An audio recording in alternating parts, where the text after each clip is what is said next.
l'Assemblée générale des sections, qui a la souveraineté dans notre parti, a décidé de la convocation du 8e congrès ordinaire.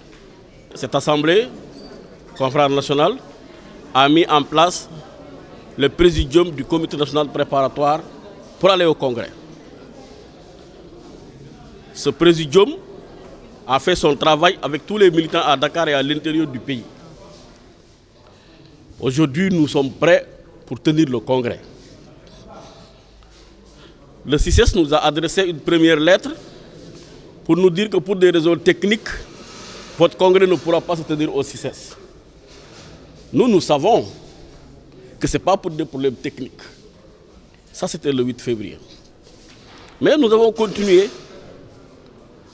à préparer notre congrès. Aujourd'hui encore, le CICES nous a envoyé un deuxième courrier pour nous dire qu'ils ont reçu une lettre qui leur dit que, alors maintenant c'est pour des raisons politiques. Ils avouent quoi? Ils ont avoué que c'est pour des raisons politiques. Nous en tirons un certain nombre de conséquences. La première conséquence que nous en tirons, c'est que les responsables du CICES sont aujourd'hui dans des difficultés, même morales, même psychologiques. Et il n'est pas bon dans un pays de mettre les fonctionnaires dans de telles situations. C'est aussi des pères de famille. C'est des travailleurs comme vous qui ont leur déontologie, qui ont leur code éthique. Ça, c'est une première conséquence. La deuxième conséquence qu'il faut en tirer, c'est que c'est une autorité ministérielle, de rang ministériel, qui est intervenue pour que la première lettre nous soit envoyée. Et ça, c'est la section APR même de chez nous qui distille ces informations-là. Dans tous les cas, le CICES est placé sous la responsabilité du ministre du Commerce. Et il doit s'expliquer. Parce que tu ne peux pas réserver une salle, payer 1 mois à l'avance, on attend 1 mois et 5 jours après, c'est-à-dire à 9 jours de notre congrès, pour nous dire que pour des raisons techniques, vous ne pouvez pas vous réunir. Ensuite, revenir pour dire que c'est pour des raisons politiques, vous ne pouvez pas vous réunir. Je pense que quand même, nous sommes en 2019 et notre pays quand même a une trajectoire historique, a une trajectoire politique et démocratique.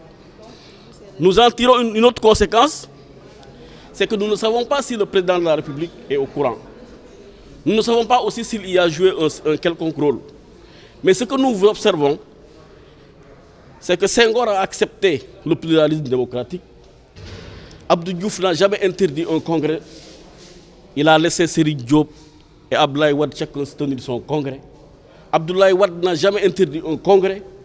Il a laissé, par exemple, au niveau du RND, professeur Madior Diouf et professeur Diallo Diop chacun tenir son congrès. Ainsi qu'au niveau de Andi Diouf. Nous ne comprenons pas. Nous ne comprenons pas pourquoi on nous dit aujourd'hui que vous n'allez pas tenir votre congrès. Mais dans tous les cas, nous allons tenir le congrès à la date du 17 février 2018 comme initialement prévu.